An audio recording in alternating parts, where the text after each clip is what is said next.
tusimame pamoja kulinda uhuru na umoja wetu.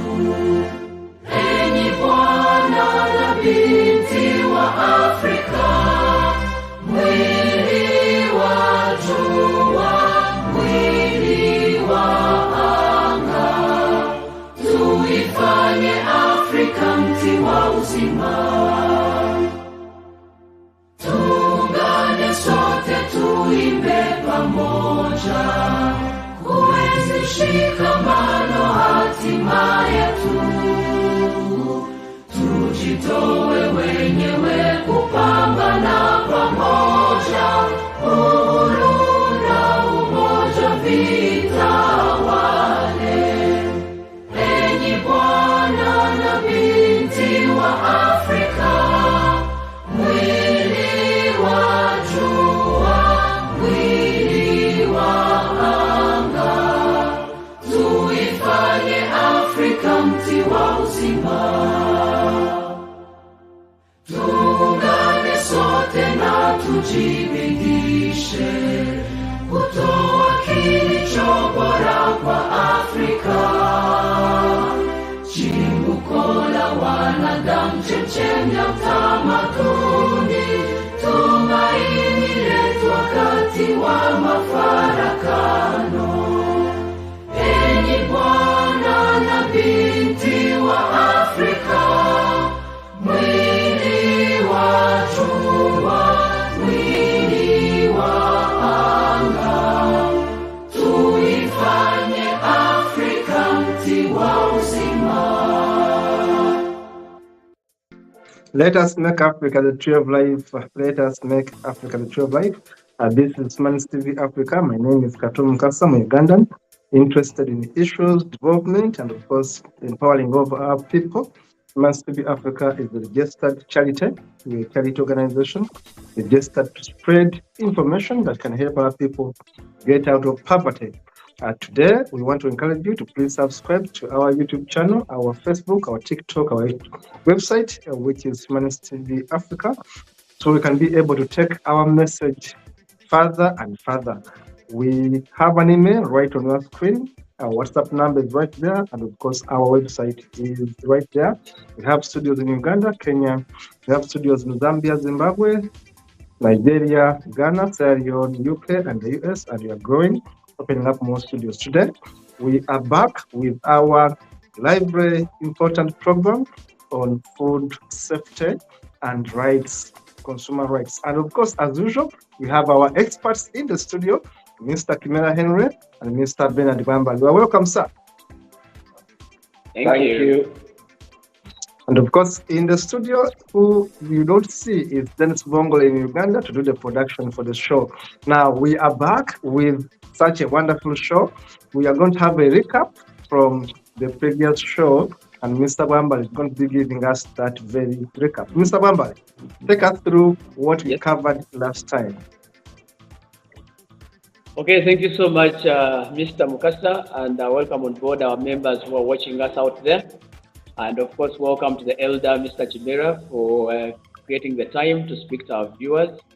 Of course, last time we were discussing issues around aflatoxins, and basically we're looking at what is the role of each of the members when it comes to prevention and control of the aflatoxins, but of course also relating it with the impact of aflatoxins on the different issues, especially around trade, around nutrition, around health, and then also looking at what can be done at different levels. I know that we discussed what can be done at the farmer level, what can be done at the national level, what can be done by the different actors. So basically last Saturday, we were really brainstorming on what can be done to improve the status quo of the aflatoxin contamination in the food. And of course, building on that today, being our last Saturday, discussing the aspect of aflatoxins, of course, for the first phase. I know we shall come back again sometime in the future to discuss the same topic, but of course, looking at other things. So today we want now to go into understanding now, wrapping up everything that we have been talking about, so that in situations you miss any of the sessions, this is the right session for you to grab all this information. You'll be able to catch up with us. So we shall go back to the basics. We shall be able to look at what are these aflatoxins, where do they come from, how do they manifest, how do they affect populations in terms of health, in terms of trade, in terms of nutrition, how is it associated with disease, and then also we shall be looking at, again, what are the roles of each one of us, how can we contribute to the prevention and management of aflatoxins in Africa, in Uganda, in your household, etc. So our viewers, you're most welcome, and we pledge that we shall give you the best we can. We shall share with you the best information that you can ever have. But also we ask you to pay attention, listen in, send us your comments, subscribe to the channel, and of course, give us all the views that you would want us to improve, or maybe which other new topics you would want to understand on this subject. So I and Mr. Chimera will be taking us through. Our colleague Agnes is likely to join us during the course of the discussion. Professor Kaya will not be able to be with us today. Yeah, he lost a relative, so we pray for him and the soul of the deceased. So that is how we're going to move on during the course of this session. Thank you so much. Thank you, Mr. Bernard. Thank you so much for a recap. Our viewers, that is Bernard, consumer activist and expert on food issues and, of course, rights. Mr. Kimera is going to be taking us through the risks factors and other issues in regard to aflatoxins. Mr. Kimera, the floor is yours now. Yeah, thank you very much. And Paul, like I always say, it is a great honor. Like I said in the beginning, these are small steps in the right direction. Ever since we started, we trust that a number of colleagues have learned, and we are also learning from the feedbacks that they share with us. So colleagues, like I always say, food safety, I will not say it looks like, but it is the foundation of our humanity. First things that we do is we consume. If the air we breathe in is not clean, it will affect your lung. If the water we drink is not good, it will bring in many aspects. Some of them that we commonly know are cholera, typhoid, and so forth. Now, if the food we take in is not safe, it becomes poison. The same with medicine that we get in our health centers. But food, once it is safe, it well applies to be medicine because it will make your body strong and make it immune. Food is healthcare. Now we have dealt with the topic of aflatoxin. We have seen aflatoxin comes in many forms, but most of the times, apart from the natural occurrence, studies and aspects are showing that most of the times it is human negligence. How we handle food not following good agricultural practices at the farm level, not following good agricultural practice during harvesting, not following good handling practices after harvesting, during storage, during transportation, not good handling practices or processing and manufacturing practices during processing, not good handling practices at market level and at home level. So all these aspects of not following good practices, I will not even talk about agriculture.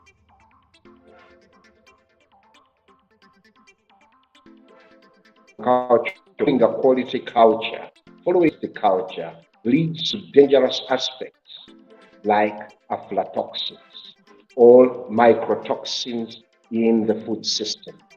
So, from a layperson's perspective, it is very important to follow good practices which manifest into a quality culture, which quality culture would be a link where you think whatever you are doing, am I doing the right thing? Will it be safe for the other? Will it be good for my business? Will it be good for my family? Will it keep us safe as a community, right from your household into the community? So good practices, a quality culture. If you are in a food business, food safety culture, following standards, following regulations is very key. As we are wrapping up, I would like to go back and bring in aspects. Issues of food safety do not only end with farmers, food businesses, and consumers. It brings in the duty bearers. And this is where we would like issues to do with policy, legal, regulatory, and the institutions that will facilitate our safety. Institutions that will empower those that are in food business so that they do not give us food that will affect our health. That is from the policy perspective, and this will be with our government, ministries, departments, agencies have to play a key role there by making sure that the frameworks that facilitate good practices, quality culture, food safety, and health business are in position to facilitate. Further, we'll find that in a number of countries or in our continent, there are multiple agencies, there are multiple ministries. There is a need to coordinate the public sector, the private sector, the consumers, to be in position to address the challenges that come with food safety and in particular aflatoxins. When that happens, there is a great need to empower consumers, the consumers of this food, consuming them in our schools, consuming them at home, in food restaurants and so forth. But to educate the consumers to get to know that if food is not safe, it is not food, it is not healthy, it brings a food burden onto yourself as an individual, as a community, as a country, as a continent, as a global world. So aspects of awareness are very key. Other aspects of continuous research to come up with solutions to mitigate the challenges of, let's say, human cause, which are even natural, but the other thing is investment in mitigation measures is very key. So, Paul and our listeners, I thought that giving that curtain riser, going into a little detail and icing the cake, when Bernard comes in and wraps up all by picking up of some of the aspects that I've raised in curtain riser and brings in the scientific and technical aspects, can help us to wrap up the aflatoxin aspects in one marathon that we have run with regards to food safety and fraud, with specific focus on aflatoxins. Thank you very much. Thank you so much, Mr. Chimera. Thank you so much, Mr. Chimera, for that wrap-up. Today we are wrapping up a one-month marathon of a show in which we have been talking about aflatoxins. Right now, our viewers must be knowing what are aflatoxins, how they get into our health, and how we can prevent them now. We are wrapping up this show. Mr. Bernard is going to tell us who is at risk and how do we control this. Of course, we have images that will be running as he teaches us. Mr. Bernard, back to you. Who is at risk and how do we prevent these risks? Okay. Thank you. Thank you, Mukasa, and thank you, Henry, for giving us the background of where we're coming from. Now, of course, we've been learning about the subject for quite some time. And of course, now we know that there is a particular mold or fungus that is responsible for this. And this fungus, specifically Aspergillus flavus, It's a very notorious kind of fungus that comes in the food and causes this kind of the aflatoxin stuff we are talking about.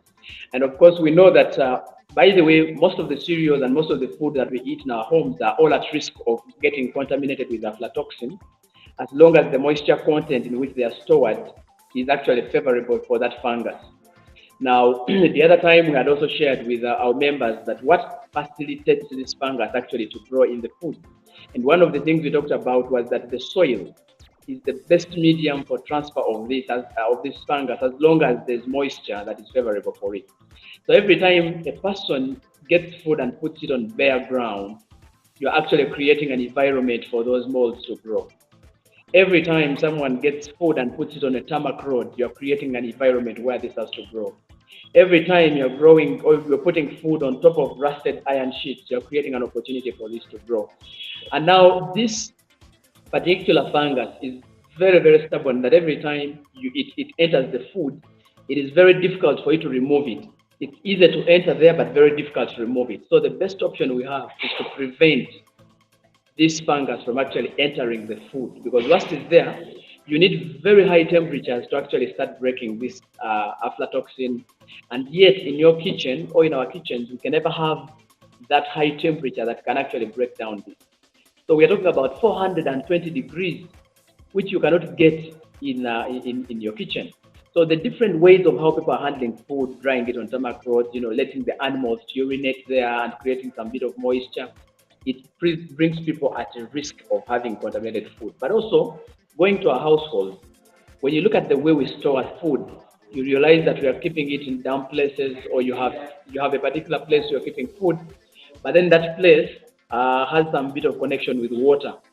Or maybe you are using a cup which is wet to scoop the food and whatever, and then you increase moisture content to allow these molds to grow. And at the end of the day, the food gets contaminated with aflatoxins. And also, we had also said that once the food has aflatoxins and you consume them in large amounts, the moment the aflatoxins are in the body in large amounts, they start binding to micronutrients that are important to the body. And that means that when the micronutrients are bound, the body cannot have ability to use those nutrients. And so you find that children get a challenge with stunting because the brain is not able to grow well, because the molds, the aflatoxins have already bound the nutrients that are responsible for growth and development of these children. And then at the end of the day, you find that we have cases of malnutrition, stunting, and other forms of malnutrition. But also we realize that every time you have aflatoxins, high concentrations in the liver, during the time when the liver is supposed to work on these toxins, the liver is overwhelmed, and so it is not able to break down these aflatoxins. And at the end of the day, they can be able to cause a challenge with the liver, and that's why liver disease or liver cancers are highly associated with aflatoxins. So you can imagine if you provided a school with aflatoxin-rich foods, it means that all the children knowing to eat that portion or that maize meal are at risk of having liver cancer, because they will be having this in large amounts. Imagine someone is taking porridge in the morning, lunch, and dinner. They are all having maize flour, maize meal. So the quantity of aflatoxins consumed could cause a risk of these students to have a challenge. And so looking at this, we also said that aflatoxin composition in our bodies could actually limit the immune system, because the nutrients that are responsible for immunity are already tampered with. So people become immune suppressed, meaning that their immunity is lower, and every single disease that comes their way, it will hit them down. And so at the end of the day, people have weaker immune systems, and so they can die easily of disease. Or when they get treatment, the treatment may not work satisfactorily because the body is suffering locally from the aflatoxin. Now, given that background, it means that there are quite a number of people who are at increased risk than others, especially when they consume aflatoxins. And one of them are the pregnant women. So pregnant women are actually at increased risk of having challenges when they consume food that has a lot of aflatoxins. Why? Because their immune system is already having challenges with the pregnancy situation. Two, they are feeding children, the fetus. Someone is pregnant, and so the fetus is dependent on what this mother is consuming. So every time the mother is taking aflatoxin in the food, it means when the fetus is actually having the aflatoxin. So the aflatoxins are already hindering the nutrients of the mother, and therefore they are also hindering the nutrients of the fetus. So at the end of the day, the fetus fails to grow inside there. And so a child is born stunted or immature, or even sometimes those children can die inside there. And so a mother has a stillbirth, what we call stillbirth. A child is born dead just because there was so much concentration of aflatoxins in the food that the mother was eating, and that becomes a challenge altogether. So mothers who are pregnant are at so much increased risk. We also look at the mothers who are lactating, the mothers who are breastfeeding. Every time a mother has high concentration of aflatoxins in their bodies, the likelihood of aflatoxins actually showcasing in the milk, in the breast milk, is also very high. So you'll find that now a mother is feeding a baby on milk, breast milk, that is actually highly infected with aflatoxins, and so it brings back the challenges that I just mentioned before. So the pregnant and lactating mothers are really people who are at risk of having challenges when they consume this kind of food. And then, of course, we talk about children under the age of 5. Of course, the age of under 5, these kids are still growing. You know, they need to come up with their potentials. They need to grow. They need a lot of nutrients, actually, especially micronutrients, to enable them, catch up with the growth, especially the vitamins, the minerals, the protein. But all those nutrients have a challenge with aflatoxins. The moment there's high quantities of aflatoxins in the food that this baby is taking, then they're at increased risk of having failure to absorb the nutrients that they have consumed in the food. And what comes out? Malnutrition, immune suppression. Some of them die. I mean, those challenges that come along with having so much concentration of aflatoxins, then the children they get challenges. So there is growth retardation. There is all these problems that come along when people are eating this. But also remember, the children are eating a lot of food, and their food is all at risk. For example, many of the children under 5 are actually victims of consuming milk. Almost every child under 5 consumes milk from cows, from goats, and whatever. Now, if the cow consumed food or feed that had aflatoxins, those aflatoxins, from research, you can be able to find aflatoxins in the eggs, in the meat, in the milk. So, and yet these are the foods that actually most of those children are dependent on at the time of weaning. So it means that when the child consumes all these foods, as long as they are contaminated with aflatoxins, then they are at increased risk of having larger quantities of aflatoxins, and then the other problems come on board that I've just mentioned above. Now, the other people who are at risk, of course, they are students, the school-going children. Now, for them, what predisposes them is the fact that while they're at school, they are eating a lot of food that are actually prone to aflatoxins. So many of them in Uganda specifically, every school will have posho, or the maize meal. And I don't know who told us that people should eat portion beans. I don't know where that came from.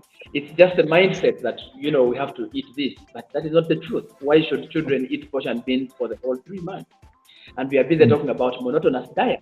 You get it. We are talking about monotonous diet, and yet the schools where we have so many children are actually consuming posho and beans. And actually, this is actually what is driving a lot of monocropping, because everyone is planting beans and posho because there's already a market for schools, and then they end up handling it poorly because they want quicker money from the schools, and yet they forget that actually their children too will be in those schools and they're supposed to be getting the money to undertake this. So our farmers have to be very sensitive that even them, they will become pregnant, they will be lactating, they will have their children in school, they will have babies. And so the moment you tell people to get exposed to this kind of aflatoxin, you are not only creating a challenge to other people, but also to yourself. Now, those are the key persons actually who are at increased risk. Maybe the other category of people who suffer most when they consume these are people who have already other comorbidities, like those who are living with non-communicable diseases, hypertension, diabetes, the cancers, and etc. Now, the moment they keep eating a lot of aflatoxin, the more they are at risk of suffering even locally, because one, their immunity is going to go down, and when their immunity goes down, it simply means that when the food they are eating is not going to make sense because already the nutrients that will be boosting them up are already bound by the aflatoxins. So at the end of the day, they either die early, they become weaker, and they end up staying indoors for a very long time, and yet they could actually be doing other work. But because of the too much concentration of aflatoxins in the food they are eating, then it becomes problematic. Now, for malnourished children, if malnourished children start eating food with aflatoxins, for them actually they may end up dying very quickly because already all of their body systems are already affected by the nature of the malnutrition they are suffering from. So the moment now they have too much food that has high levels of aflatoxin, then their death is actually easier. Actually, they die earlier because the systems then get even worse. They end up now dying. So those are the risky groups that we have.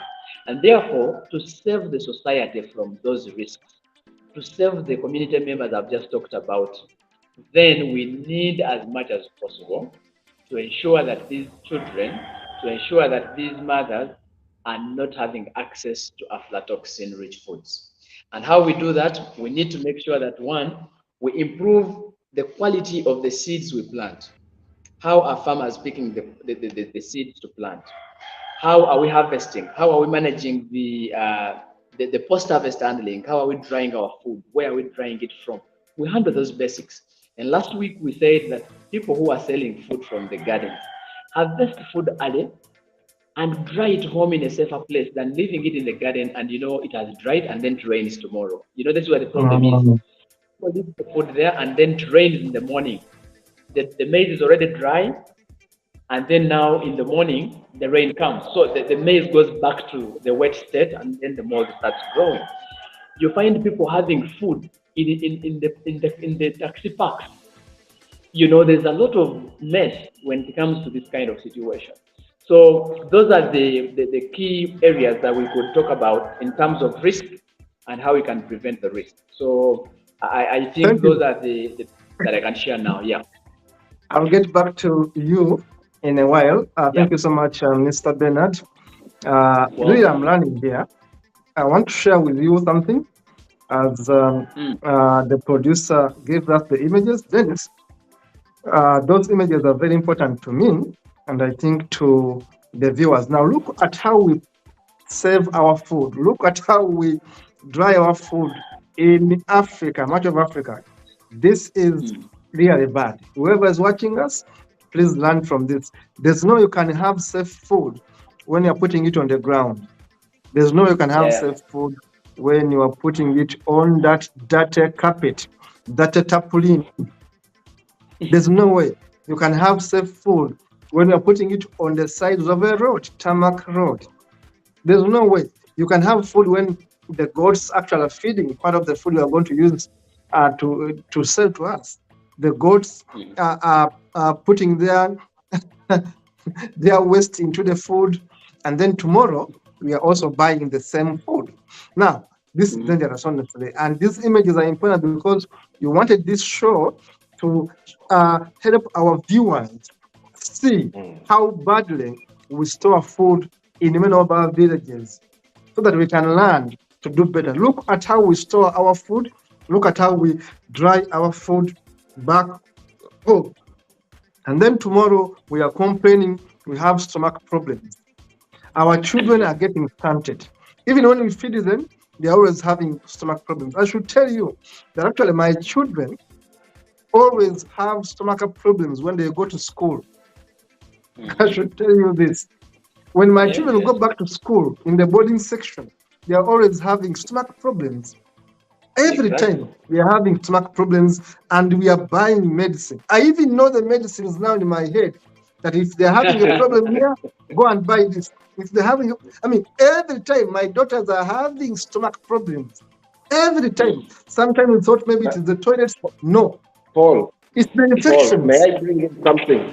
May I bring in something small there? Please. Now, one aspect of food safety brings in self-medication. A risk factor. That is another risk factor. Because one section has done, that's what we'll call a ripple effect. As a parent who goes constantly, get to learn the medicine. Now, next time it might not be food safety issue. It might be a real pathogen from something else. So that is why we need now to look at these things from a Yes. systems approach. If food Mm. was good, your daughters wouldn't get sick. Then you wouldn't be doing self-medication. Mm. So that's what I wanted. Yes, thank you very much, Mr. Chimera. You know, honestly, and it's a question I'm going to be asking you to explain after my brief remark, because I wanted to explain to us Yeah. the impact of aflatoxins in our pockets, but also the impact of aflatoxins on the government. Let us look at that. Because honestly, if I tell you how much I spend on treating my children, it is much more money than sometimes I spend on a safe school fees. Because they're always sick. True. They're always sick. There is this, there is this, there is this. They're always sick. And when you look at it, it's always the way they eat, it's always the environment, it's always the dust, the sickness. For example, I should tell this, which is a bit personal. My firstborn has diabetes. He was born diabetic. He was born diabetic. And I've been wondering why. He's almost 20 years now. The one following him didn't actually get diabetes, because one would have thought that maybe it is within the gene, the genetic composition of the parents, that these two boys have got diabetes. The second one doesn't have. So when I did the research and asked the doctor, they said he might have picked it from the mother during gestation, when he was inside the womb of the mother. Now, I'm not a scientist, but I'm trying to also learn about diabetes and all that stuff. But I think that also the way we treat these people when they are pregnant, the medicine they get, because I remember very well the medicine which the mother took during that time. She was a bit sickly. I remember the clinics where she went, also the food she was eating. Now I'm trying to add 1 and 2, that maybe this contributed to this boy becoming diabetic. How come that the other boy didn't get diabetes, but this one got it? And I should tell you, it has been a hell of a life for him, because he has to get 3 injections a day. 3 injections, a big man now. But from the age of 9 months when we discovered, and from where? From Mulago, because they sent us to, they call it Abbey Clinic in Wandega at that time, where the tests were done. Then we went to Mulago, and he has been a patient that has grown within the premises of Mulago. From 9 months, he's almost 20 years now. He'll be 20 in May very soon. But now when you look at the cost of treating him, but also apart from the cost, the pain he goes through, I blame myself, I blame whoever, because somehow I think we would have stopped this. But somehow there's something which we didn't do right. Because how come that the other boy didn't get, yet this boy got diabetes? So to me, this topic is very important. To parents, some of us make mistakes that affect our children. We have talked about a mother who's breastfeeding. Now, if a mother is reckless to consume every that, the breast milk is being affected. It may affect the child. Now, this issue is very important, because for us who have suffered paying bills of a sick child from 9 months, special food, special sugar, special everything, you know how important it is to be careful with what we eat. For me, this is a real talk show that we need to take seriously. The way we keep our food, the medicine we take, the way we carry ourselves is very important. Back to Mr. Kimera, tell us about the impact of aflatoxins to our economy and, of course, to our pockets from your analysis. Yeah, I'm sorry, I'm going to use you, Paul, as a case study, because you have given us the curtain riser, the pain even in your voice. For now nearly 20 years, you have a son, but they are where things are done knowingly and others are done unknowingly. Every day, consumers are victims. 1, victims of their negligence, and number 2, victims of unscrupulousness and carelessness of the would-be duty bearers. But let me start with the individuals. If you are a farmer and you start by buying inputs of poor quality, it takes us to the aspect garbage in, garbage out. Yeah. Now the inputs, you go to Bernard and Professor Kaya told you very well that aflatoxin, most of it is within the soils. Now you wrongly administer, you wrongly do bad agricultural practices, you do bad post-harvesting, you end up with garbage produce, which produce is prone to aflatoxin due to your behavior, due to your practices. If you go to a market that is serious, you lose out all the investment you did right from the inputs, the labor, the natural resources, the time you spent on weeding, the time you spent harvesting, all the employees. So when you look at the journey, the value chain of pre-production to post-production onto the market, and you have a poor quality produce, you have lost thousands and even millions, both in hard cash, mental torture because of the loss. You might lose even the people you work with. You have lost soil nutrients. So most of the times when we are looking at losses, we leave out every state that has contributed to the production of something that has been condemned. Water is lost, vegetation is lost, nutrients in the soil are lost. So that is an impact to an individual as a farmer. And when you all put them together, then the community loses out. That brings in financial losses. Where you don't earn the expected income, it makes your body fragile. You end up being poor. So poverty is not only resources, but you can be nutrients poor. You can be health poor because you can't afford to take care of yourself. Then the burden of disease comes in. So to you as an individual, as communities, it makes you unproductive. Then it will go on to affect even the other socio-economic enterprises you might have. You will not educate your children. You will not take care of your family. You will not be able to have resources to save and get a livelihood, even a good home. So you will always be in a vicious circle of poverty. That is from an individual perspective. You will be sickly. Your well-being is gone. Now let's go to the national economy. The national economy first will be burdened. It will have a healthy burden of all the citizens, starting with you as an individual, and there will be a health burden to the nation, where productivity of its citizens will be very low. Productivity of the animal husbandry will be very low. Then incomes will not be able to be got. Then the country will not be earning enough revenue. It will take care of the citizens who are a healthy burden, to take care of low revenue got.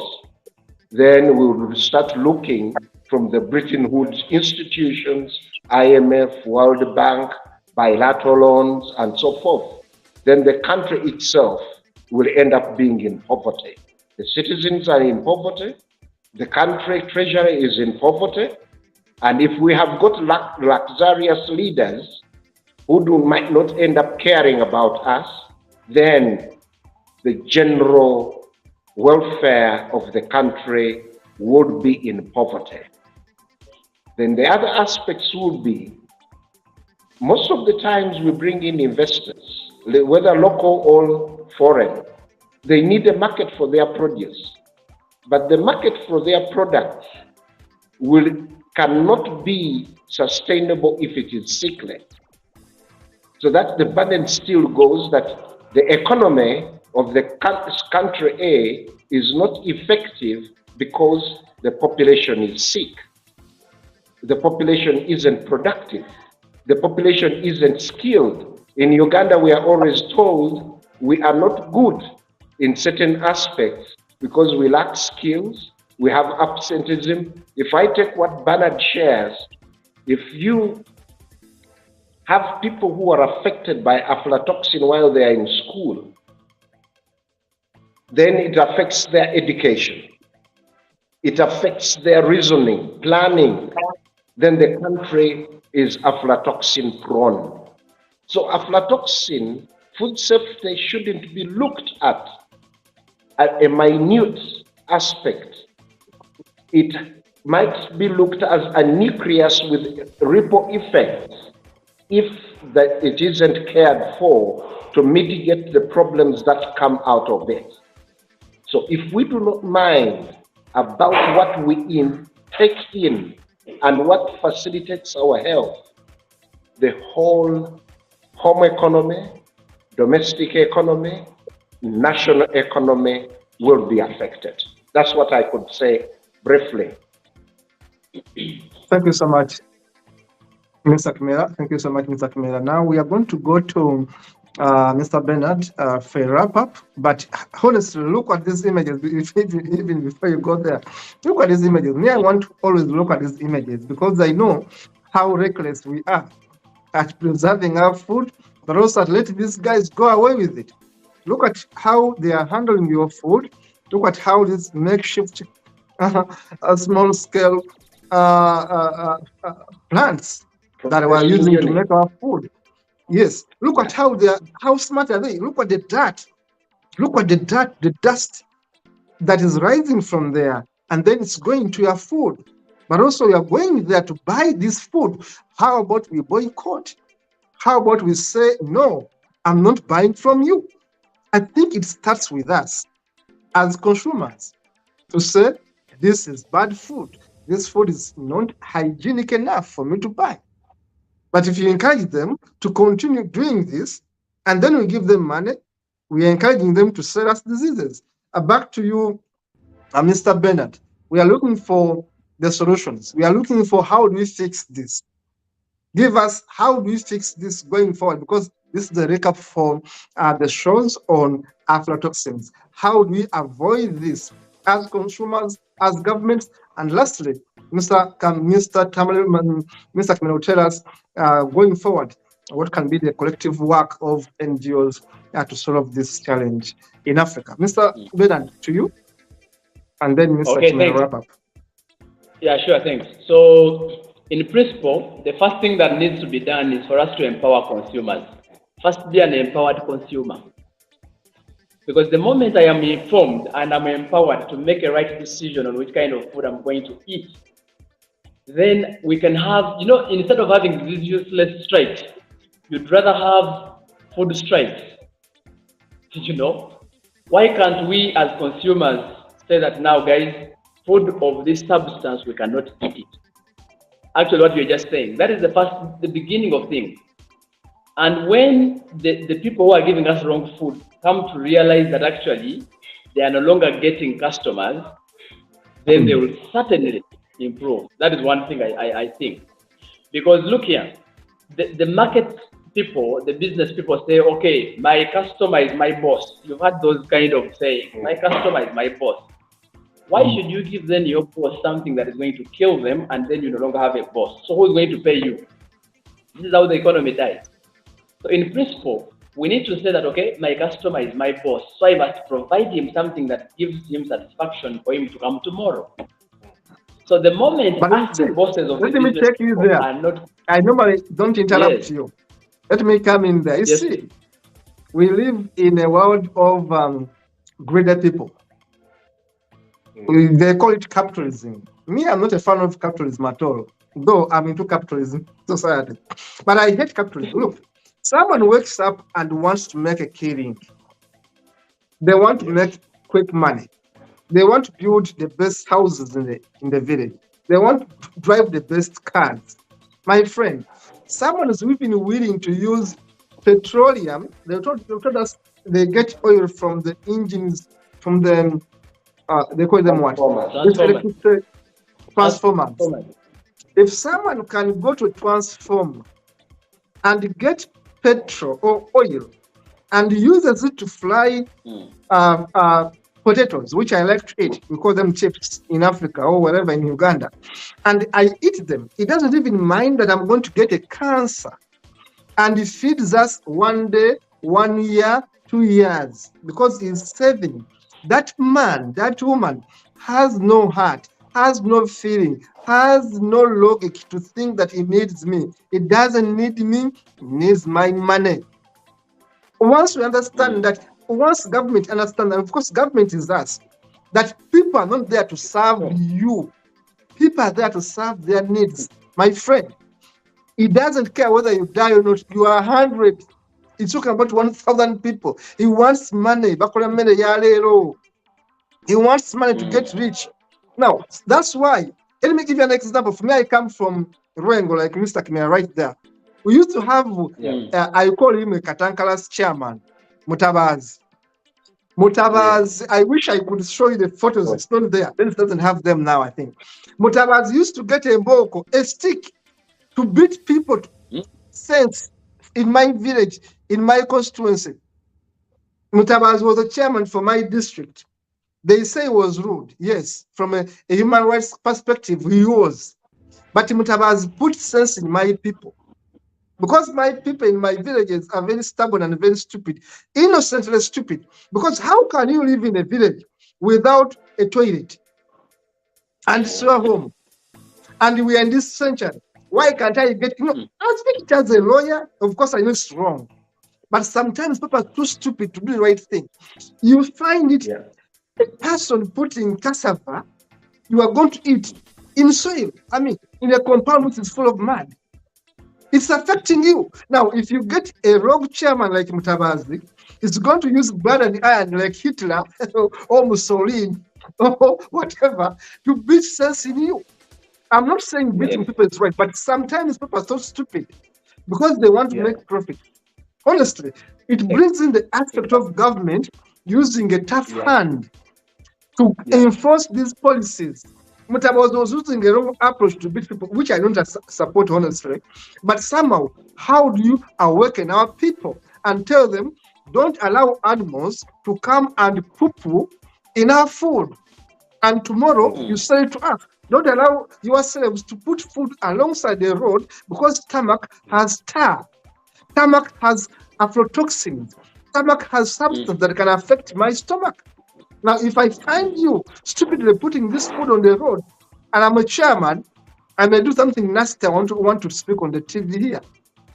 So what I'm saying is simple. And back to you in the studio, is the enforcement laxity is the cause of problems in Africa. Enforcement laxity. There are not people willing to be mad like Mutabazi, my chairman. People who are willing to be unloved, unliked. Because Mutabazi did it, he was never voted back. Because Mutabazi was a tough chairman. But somehow, he forced people to have toilets in my village, in my district. How can you be a homeowner without a toilet? How can you be a person without ensuring that your children go to school? Mutabazi could find children not in school, and he goes and canes the parents. It was wrong, but he was doing his job. He was doing his job. He finds you are dirty, you are having a factory, whatever they call them, for this small, I mean, this, how do you call them? I don't, my English is running. Now, these machines there for milling our food, partial milling machines, he finds you when it's dirty, Mutabazi will park his car and give you some chiboko. He does discipline to you because you are old enough to be responsible. You only want to get profits. Back to you, Mr. Kimera. Now, as we wrap up, I was simply giving you my side of the story, that if I was the president, if I was the chairman, if I was someone of responsibility in Uganda, I'd have been a Mutabazi. Sometimes people are very stubborn. They would have said this man is very bad, but honestly, how do you put discipline in the big people? They have refused to learn. They want to make profits. Exactly. How do we discipline them? We either imprison them or give them chiboko. Those are my words. Don't take them for for whatever. But honestly, I'm annoyed with my people. Back to Mr. Kimera. Actually, you're just an empowered consumer, just like we are saying. So the moment ask the consumers are empowered to make right decisions on what kind of food we want to eat, then we can influence even the people who are dealing with the food. Yeah. Now, going back to how we can do other things. Now, when you look at the policies in this country, we have numerous of them. Yes. I want to give you a scenario of the UNBS. The UNBS came up a few years ago and they made a pronouncement that all schools henceforth shall buy grain from certified companies. But this is about 2-3 years ago, and none of the schools, we don't know how many of the schools are buying from the certified producer. So when it comes to wasting energy to develop a standard or to develop, policies, and then there is no one enforcing them, then it becomes a challenge. Unfortunately, even the head teachers have not been sensitized on this subject. The staff who are working in schools, they don't have any information on this subject, but there is a law already in place. I don't know that it's an act or whatever it is. But also we see that the enforcement is a challenge in this country, and I think that is where things are going wrong. But also the other thing we mentioned last time that aflatoxins love, they want exposure. The moment you have food which is broken, the moment you have any opening on the food, then the aflatoxin has space to enter through. If you look at the previous photos, you'll see guinnets have already been, unsorted guinnets, everything is added there. So all those guinnets you're seeing on the ground, they will be collected afresh and put in a milling machine or whatever it is, and then they make, something out of it, which is something that is very, very wrong. So our farmers should know, we should sensitize our farmers, but also we should enforce. Now, when you look at those guinnets in that photo, for example, this other woman is trying to sort, but the question is, what is she going to use the sorted one? So you find that they will proceed and make, butter from it, they make a lot of vinegar paste from it, and yet that wouldn't be a recommendation for it. When you look at that machine in our picture, it is entirely non-food grade. And we are all hiding in the name of build Uganda, buy Uganda, buy Uganda, build Uganda. Yes. But which kind of process is this? If we come up with buy Uganda, build Uganda, then there should be a standard and a regulation that works to prevent this kind of nonsense. When you look at our farmers, some of these farmers know even what to do, but the challenge is that there is no value addition to their produce. If, for example, they bring maize, which is dirty, and the other one which is not dirty, the cost is the same. So you find that the farmer asks you now, okay, I have sorted the maize. I have given you the best quality maize. What about now the other one who has dirty one? Now you see that you are buying a kilogram of maize at the same cost. So the farmers get demotivated with this kind of stuff, and so they end up doing what is wrong. Now, it would be the responsibility of our government to regulate some of these market dynamics to make sure that, okay, you have an additional value to your produce if you sell it in this stage, or you have this added to your food if you have it at this stage. So I think that is why the Europe and America and other continents beat us, because for them, they have grades of food. For us here, we don't have any grade of food. As long as there's kosher in the market, it will be bought at the same cost. So farmers will get a little bit demoralized and all this. But also the other reality is that the aflatoxins are also in the other food, especially the animals. So where do we buy animal feed? How do we make animal feed? Last week, actually, Professor's father lost. Now it's closer to 200 baht, just because of consuming feed that was having aflatoxins. Now the question is, when those animals died, what did the professor's father do to the supplier? You get it? Because I was telling Professor, the odds are that they were eaten by people at home, or they were sold. All of us know this. Yes. All of us know this. That in my home district, if an animal died in my village, no one is going to throw it away. I'm speaking the truth. I'm speaking the truth. Yes, but why do you think? But why do you think that is the case? It is the case because the people in your community do not understand that when I eat food for example, meat with anthrax, then me, the consumer, I am at risk of getting anthrax, and yet Uganda as a country does not have treatment to treat you for anthrax. Exactly. And so we have to send you to Nairobi. But when you go to Nairobi, you first sell your whole land to go and get that medication. Exactly. This is the common sense we need to put in our people, in our consumers, so that they can make right decisions, just like I said. So I think as much as possible, government is investing less in awareness creation on this aspect. We are also investing less in research to come up with innovation that have to solve this problem. Because there was, for example, we can give you an example from CGIAR. There's that organization, a research organization. We were doing research on aflatoxins for almost 10 years. They came up with a solution called AFLASAFE. AFLASAFE is a biosolution that can actually eliminate aflatoxins from grains. Now, after doing that research, tested the research and it worked. But how many farmers have access to the product? It was since 2013. This is 2023. The product is not on the market. But why is it not on the market? Politics. No, you see, when you put it on so you don't have certification of this. So the science has not been supported to actually push out the innovations to the last person. And this is role. I'll stop you there, Bernard. I'll stop you there, Yes. Bernard, because we're very short of time. We have 4 minutes, which I'm going to give to Mr. Kimera to wrap up and give us a touch into the next show next month. Okay. Oh, thank you very much. All the aspects that I wanted to share, both of you, when you started relating, you raised the issues, what civil society needs to be doing, and other business support organizations, even government departments. That is policy implementation, awareness, and capacity building for the different players in the food industry. So having said that all to you now, our listeners, you have a knowledge on food safety with regards to frauds, and then we brought in a segment of aflatoxin.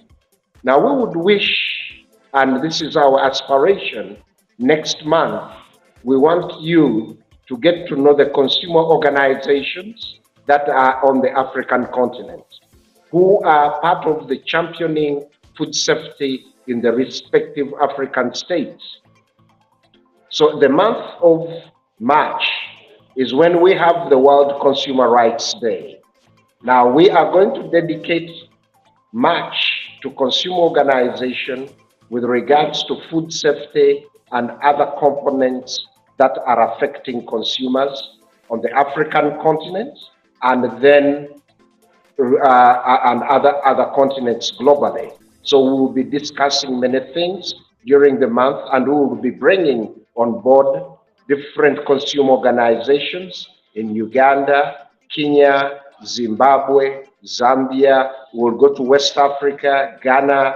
We'll bring in Senegal, Gambia, Nigeria, and even Egypt.